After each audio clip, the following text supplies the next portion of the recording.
No politics should seep into cinema.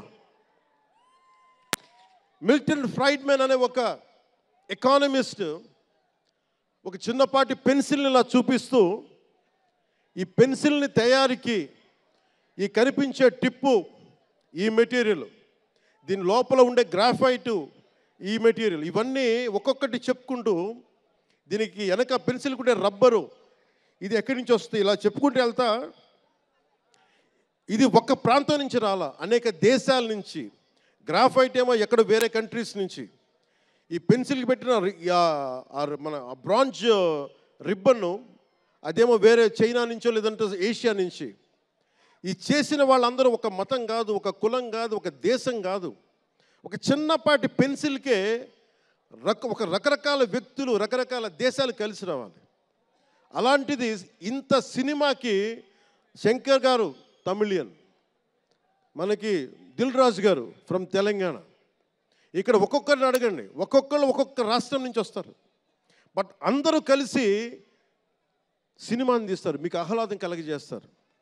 ఇప్పుడు మాకుంటుంది, నేను ఎప్పుడు కూడా నాకు ఇష్టం లేనిది సభావేదికగా ఒకటి శంకర్ గారికి కానీ దిల్ రాజు గారికి కానీ తెలుగు చిత్ర పరిశ్రమకు కానీ భారతీయ చిత్ర పరిశ్రమకు కానీ ఒకటితే మనం నేర్చుకోవాలి.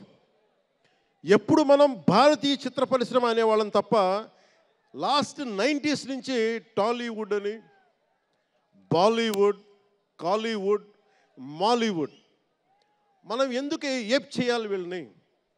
Why do we have to ape Hollywood? మనం ఒకప్పుడు మాయాబజార్ లాంటి సినిమాలు తీసిన వాళ్ళం, మూకీలు తీసిన వాళ్ళం.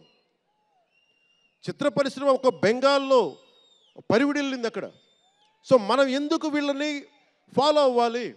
వాళ్ళు హాలీవుడ్ డిసిప్లైన్ ఫాలో అవ్వం, Hollywood method of film making follow అవ్వం, Hollywood method of skill development follow అవ్వం.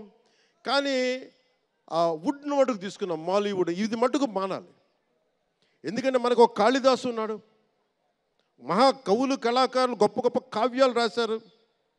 So మన జాతి తాలూకు ప్రాముఖ్యతని సినిమాలే చెప్పగలగాలి. అందుకని హాలీవుడ్ని అనుకరించడం మానేయాలి. మనదైన సత్తా, మనదైన కథ, మనదైన బలం మనం చూపించాలి విశ్వానికి. అది చూపించకపోతే ఏమవుతుందంటే ఎక్కడ కూర్చొని ఈరోజు ఇప్పుడు కాపీ చేద్దామంటే కుదరదు. You have to come with original stories, సహజమైన కథలతో పట్టుకురావాలి. ఆ విధంగా ఉండాలి అంటే ముందు చిత్ర పరిశ్రమలో కూడా చాలా డిసిప్లిన్ రావాలి. సినిమాలు తీసే వాళ్ళు మాట్లాడాలి చిత్ర పరిశ్రమ గురించి, సినిమాలు తీయని వాళ్ళు మాట్లాడకూడదు. సినిమాలు తీయకుండా రాజకీయాలు చేసేవాళ్ళు మాకు నచ్చం. అది ఎన్డీఏ తరపు నుంచి నేను చెప్తా ఉన్నాను. తెలుగు చిత్ర పరిశ్రమ గురించి మాట్లాడాలి అంటే సినిమాలు తీసి దానికి సాధక బాధలు అర్థం చేసుకున్న వాళ్ళే మాట్లాడాలి. మన తెలుగుదేశం, జనసేన, భారతీయ జనతా పార్టీ, ఎన్డీఏ ప్రభుత్వం వారితోనే మాట్లాడతాం, వారితోనే గుర్తిస్తాం.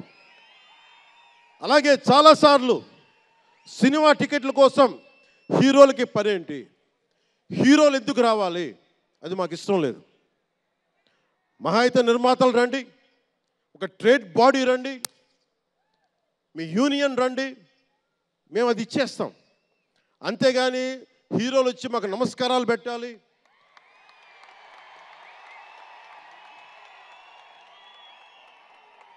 అంత ఒక లో లెవెల్ వ్యక్తులం కాదు మేము. దీన్ని ఎక్కడి నుంచి నేర్చుకున్నాం? స్వర్గీయ నటరత్న ఎన్టీ రామారావు గారి దగ్గర నుంచి నేర్చుకున్నాం.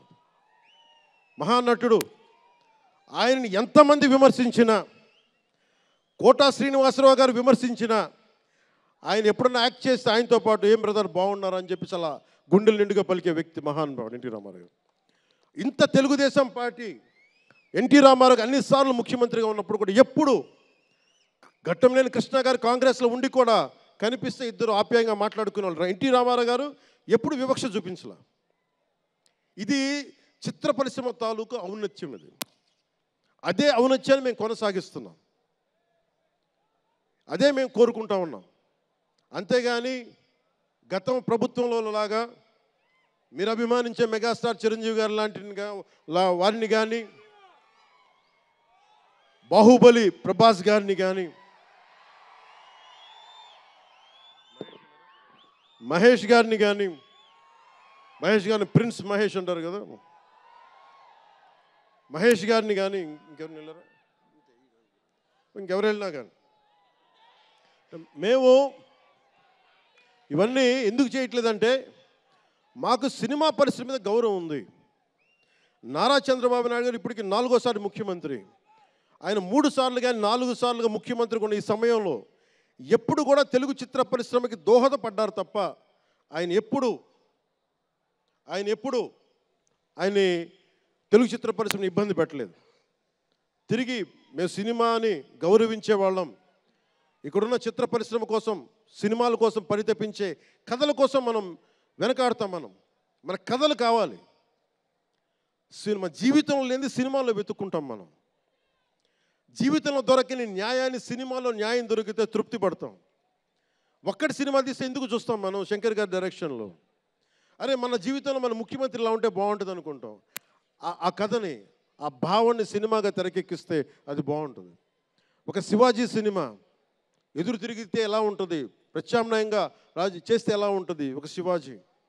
ఇలాంటి సినిమాలన్నీ కూడా మనకి నిజ జీవితంలో జరగనివి. మనం ఒక అట్లీస్ట్ సినిమా ప్రపంచంలో చూస్తే ఒక తృప్తి ఉంటుంది. అలాగే ఇంతమంది యువత ముందుకొచ్చి ఎందుకు వస్తున్నారు అంటే ఒక మార్గదర్శకం సినిమాలు. ఒకసారి సినిమాలో కూడా చాలా మంచి విలువలు ఉంటాయి, కానీ ఆ విలువలు తీసుకోవచ్చు. కానీ మనం ఎలా ఉండాలంటే హంసలాగా పాలను తీసుకొని నీళ్ళు వదిలేయాలి. కానీ కొంతమంది నీళ్ళని పట్టుకుంటారు, మనం ఏం చేయలేము. సినిమా అన్నీ చూపిస్తుంది, మంచి చెడు 2 చూపిస్తాయి. ఏది తీసుకోవాలి అనేది మీది. ఉదాహరణకి వకీల్ సాబ్లో ఒక సన్నివేశంలో హీరో దగ్గరికి వచ్చే డైలాగ్ వస్తుంది, ఆర్ యు వర్జిన్ అని చెప్పి ఒక స్త్రీ పాత్రధారిని అడుగుతారు. అది నా ఇండివిజువల్గా నేను చెప్పడానికి ఇబ్బంది అనిపించింది.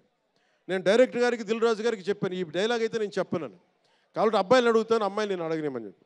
అంటే న్యాయం 2 పక్షాలు ఉండాలి, ఒకళ్ళని ఇబ్బంది పెట్టడం నాకు ఇష్టం లేదు.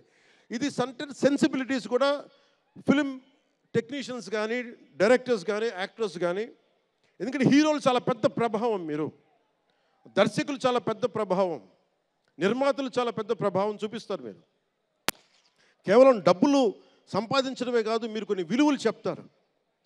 ఒక రామ్ చరణ్ కోసం కానీ, ఒక శంకర్ గారి కోసం కానీ, దిల్ రాజు గారి ప్రొడక్షన్ అంటే ఎందుకు ఇంతమంది వస్తారు, ఇన్ని లక్షల మంది ఎందుకు వస్తారంటే ఏదో ఒక కనెక్ట్ ఉంది, దానికి ఒక బంధం ఉంది, దానికి ఏదో ఎదురు చూస్తాం ఒక సినిమా ద్వారా.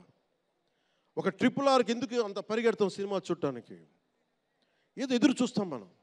సో బాధ్యత తెలుగు చిత్ర పరిశ్రమకు కూడా మీరు సమాజాన్ని ఇంకొంచెం వినోదంతో పాటు ఆలోచింపజేసే సినిమాలు ఇవి కూడా రావాలని మనస్ఫూర్తిగా నేను మీ నుంచి ఆశిస్తా ఉన్నాను. మీరు ఎలాంటి సినిమాలు తీసినా ప్రజలకి ఆమోదయోగ్యంగా ఉండే సినిమాలు, ప్రజలకు విలువ నేర్పించే సినిమాలు మరిన్ని రావాలని మనస్ఫూర్తిగా కోరుకుంటూ, ఈరోజు పెరిగిన రేట్లు ఆంధ్రప్రదేశ్ ప్రభుత్వానికి ఆదాయం కూడా కేవలం అది నిర్మాతలకనే అని అనుకోవడానికి లేదు. పెరిగిన ప్రతి రూపాయికి 18% GST వస్తుంది. అది ప్రజలందరికీ కూడా ఈ సందర్భంగా నేను తెలియజేస్తా ఉన్నాను.